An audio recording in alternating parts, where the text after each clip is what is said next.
G'day guys, how's it going? Welcome back of course to the Time Bomb channel, and I hope all is good in your part of the world. Watch review today of the Casio G-Shock GA-2100TLS-8AER, also known as the Beach Time Lapse. And yes, as you can see, your G-Shock kind of upped and got itself some shades. It is the sort of futuristic urban beach dweller type, and the lesser spotted version of the well-known Casio lineup. Just grab the hang tag there so you can just see what I'm talking about. Pause and zoom in a fraction. So this particular variation of the 2100 I think was released, was it back in 2024? When I saw it in store, it kind of made me laugh with just how bonkers it is. I don't think you need me to tell you that if you want to keep a close eye on the time, then this is probably not really the watch for you. It's more of the mad genius level design. Most of the time you can't actually see what the time is, which is a little bit of an oxymoron, I think, perhaps for a watch nutter. So yes, it's that silly that I absolutely love it. The fit and the size and the details and what have you are all identical to all of the other 2100s in the series, so I'm not going to bore you with the details.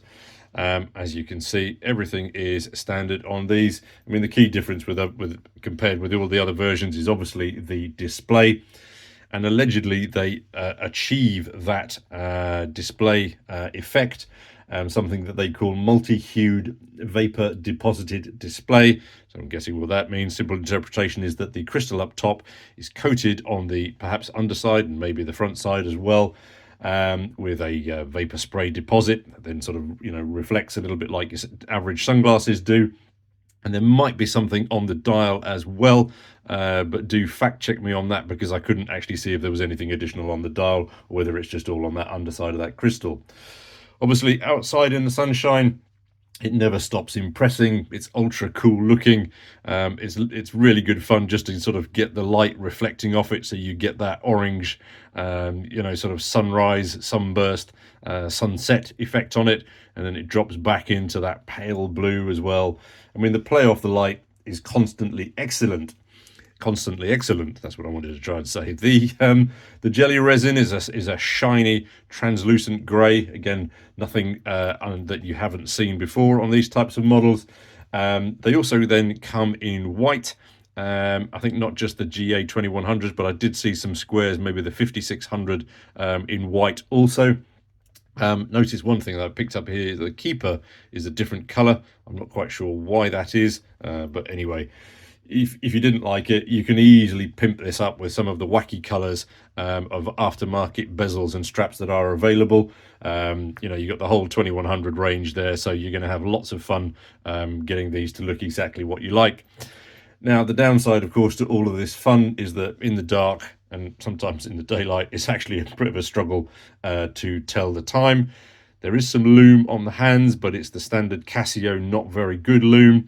It shines a little bit, but again, that's after a charge. The light, however, makes a huge difference.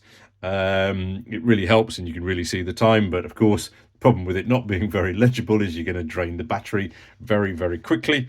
And that leads me on to my biggest why with this watch, and why didn't they make it solar? I really think that there was a huge opportunity if you've got something called the Beach Time Lapse watch that reacts this way in sunlight, then make it solar. I'm guessing, though, perhaps that the tinted crystal maybe prevented it from being solar. That's obviously, you're putting your solar panel, your solar cells underneath. Perhaps the tinting on the crystal prevents the charging of those. I think it's a little bit of a huge opportunity, a missed opportunity. So let's just chuck it on wrist to answer that very simple question. Am I going to wear it? Yeah, defo. The reason for picking it up, obviously 7¼ inch wrist, you don't need to know what it looks like. You don't need to tell you that it fits well on most wrist sizes. The thing that I like about it is it's so radically different to any of my other G-Shocks. I don't have any look like that. That time-lapsing effect on there, I just find brilliant.